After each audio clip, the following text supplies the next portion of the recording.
Part of putting something on the statewide ballot is asking state and local governments across Missouri how expensive this change in the Constitution would be to them. That's what State Auditor Scott Fitzpatrick's office does, which was challenging for him when a St. Louis area doctor filed 11 petitions to ask Missouri voters if they want abortion rights in the state. It's a very divisive issue, it's controversial, and it elicits strong emotional responses from people on both sides of the issue, myself included.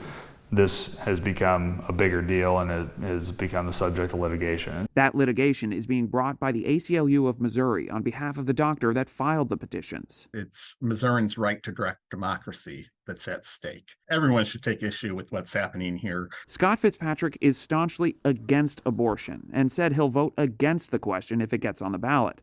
But he added, "My personal preferences on the policy is not something that should or could be considered as a part of drafting that fiscal note summary." It was State Attorney General Andrew Bailey who blocked that fiscal summary, telling Fitzpatrick that it should count all the potential abortions in the future as losses in state tax revenue, inflating the estimated cost to billions. You have two state officials, both very outspoken against abortion, but one's doing his job and one's not. And the difference is whether or not you believe it's okay to set aside the Constitution to advance, to keep a ban on abortion. Is it morally acceptable to disregard parts of the Constitution or break the law in order to prevent an abortion from happening?